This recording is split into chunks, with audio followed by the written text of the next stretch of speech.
video game skins can sell for crazy amounts of money. These little pieces of in-game customization are usually locked inside loot boxes with a super low chance of actually appearing. So when they do appear, they can go for $50, $100, $61,000. First up in this week's Sunday News Roundup, a wealthy Counter-Strike fan made one hell of a purchase when he dropped 61 grand on a skin for use in CSGO. The Dragon Lore skin, as it's known, can only be found as a rare drop from a series of loot crates called Cobblestone packages. The skin for the AWP sniper rifle in CSGO was put up for sale on digital trading site OP Skins. The Cobblestone crates were released by Valve to celebrate and promote major events, which are regional esports tournaments. But the skins in these crates are unique because they come equipped with digital autographs of notable figures within the esports scene. But what made this particular skin so valuable? Well, it featured the digital autograph of CSGO player Tyler Skadoodle Latham. The day before the sale, Latham's team Cloud9 became the first American team to win a Valve-sponsored tournament, the E-League Major, at Boston. According to CSGO fans, Cloud9's victory is already being considered as one of the greatest moments in all of esports, and that is why the skin was so valuable. You know what everyone's thinking, a fool and his money are soon parted. $61,000 for a skin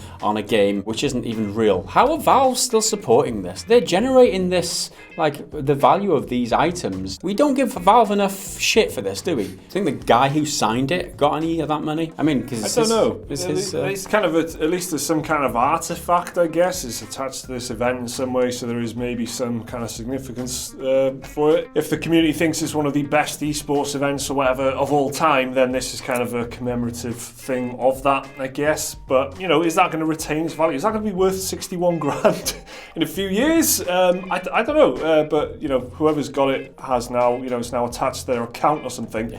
Congratulations. Yeah. I mean, 61 grand. You know how many coffees that could buy you, Mike? Yeah, well, it's like a lifetime supply, pretty much, isn't it? Also this week, a 35-year-old world record for the Atari 2600 game Dragster was thrown out after it was declared to have been impossible. Twin Galaxies is the official record keeper for all video game world records. Earlier this week, they decided to strip player Todd Rogers of his Dragster record and all his other world records too. In 1982, Rogers submitted his Dragster score of 5.51 seconds to the game's publisher, Activision, who recognized the score and awarded Rogers a patch and a mention in their fan newsletter. Over the years, many people have attempted to beat Rogers' score, with no one managing to come close, which led them to believe Rogers was lying about his score. That's not how records work. Just because you can't beat it doesn't mean that he might be lying. It must be impossible. When asked for proof of his score, Rogers never provided any evidence. He thought the recognition from Activision was proof enough. However, in 2017, Twin Galaxies introduced a new system for disputing scores, and the first score to be disputed was Rogers' Dragster time. 8 months ago, a skeptical gamer on Reddit attempted to match Rogers' score using computer-assisted tools, but he had no luck, which led him to analyse the game's code. His research led him to conclude that Rogers' 5.51 time was impossible to achieve, and these findings led to an official investigation by Twin Galaxies. After months of debate, Twin Galaxies ruled the score was in fact impossible, and Rogers has been stripped of all the records he set. He is now banned from all Twin Galaxies competitive events. Rogers stands by his claims, and he insists his score is valid, despite what everyone else says, the evidence, and all the investigations. Well, there was one investigation, but, you know, dramatic effect. Todd Rogers, though, what a name. The Todd Rogers is it's like the space adventurer from the 50s. The Mars Adventures of Todd Rogers. I've got nothing else to say about that story. I mean, let's move on.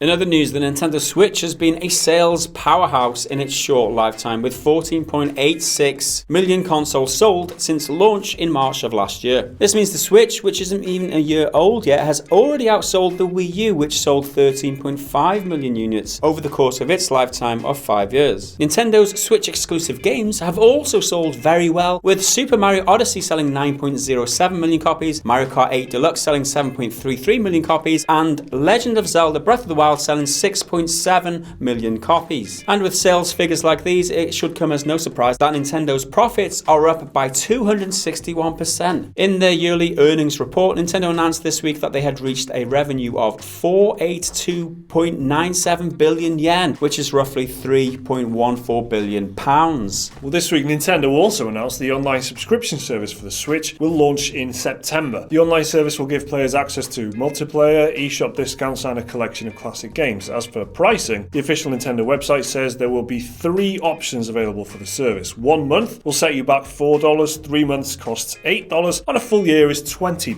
So this has kind of been a long time in the making, the old online service for the Switch, I guess. It's been awaited since launch, I suppose, and some people are anticipating it, and the idea of getting kind of free games or whatever, access to a free library or something. Pricing seems okay to me. I think $20 a year, that's good. It's certainly cheaper than the PlayStation alternative. The only kind of concern I have personally from a personal point of view, and I guess other people will share this, is my subscriptions are starting to rack up now. Like between movies and PlayStation Plus and everything, and EA Access is a great deal. I'd like to get EA Access, I guess, and I'm in and out of that, to be honest. Humble Monthly, all these subscription options, because they're all individually great deals, when you put them all together, it's a fucking lot of money that's going out of your account every month. So I don't know, that's going to be an interesting thing for people like me in the future, I guess. So as for the sales figures, I guess this kind of consolidates what we were hearing before Christmas, that they were doing really well. I mean, they've sold almost 15 million Nintendo Switch units now, which again is awesome. I feel like this is going to be a story that we cover again in the future. They'll hit many more milestones to come, and that's for sure. And in the past few days, the PlayStation Network has been going through a bit of a rough patch with service outages and extended periods of downtime. The outages mostly affected people wanting to play new games like Monster Hunter World and Dragon Ball FighterZ, but it also affected a group of FIFA players taking part in a tournament. The FIFA Ultimate Team Champions Cup, which took place in Barcelona over the weekend, was forced to play matches on Xbox Live because PSN was offline. The tournament was originally meant to be cross-platform, and the final 2-leg match was meant to have one leg played on the PS4 and the other on the Xbox One. Well, in fact,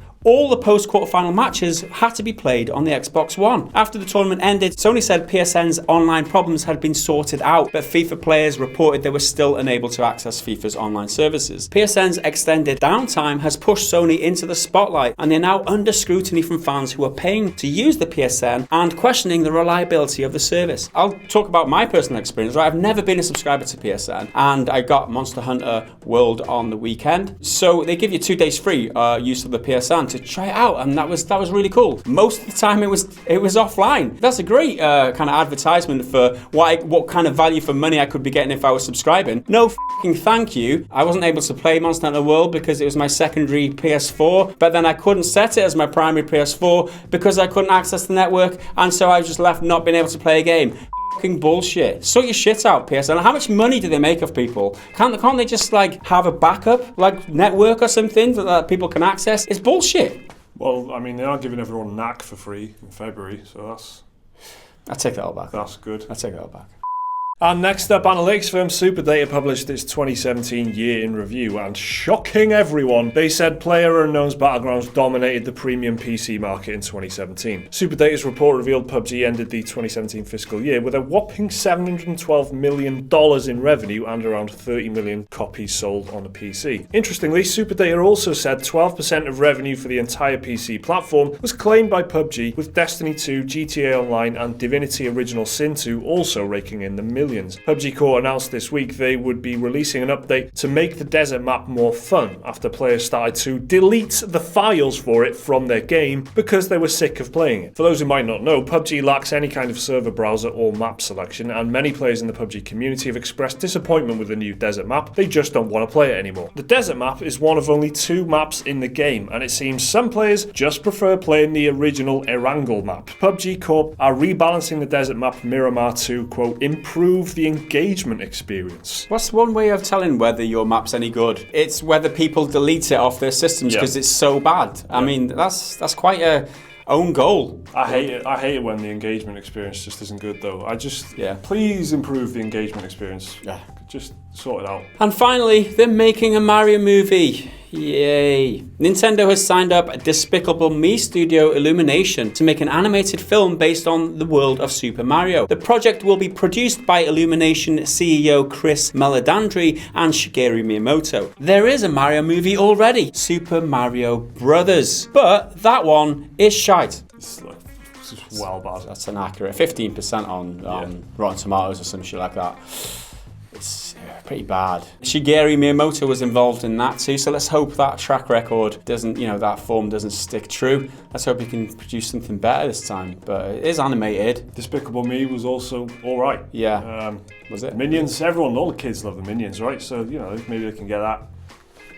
Do a Mario with it. I probably won't watch it, I'll be honest. So that's our pick of the news for this week. Let us know what caught your eye down in the comments below. Like the video if you've enjoyed it. Subscribe if you're new around here. There's another video for you to watch on your screen there. Support us on Patreon if you're awesome. We'll see you again in the next video. Until then, bye for now.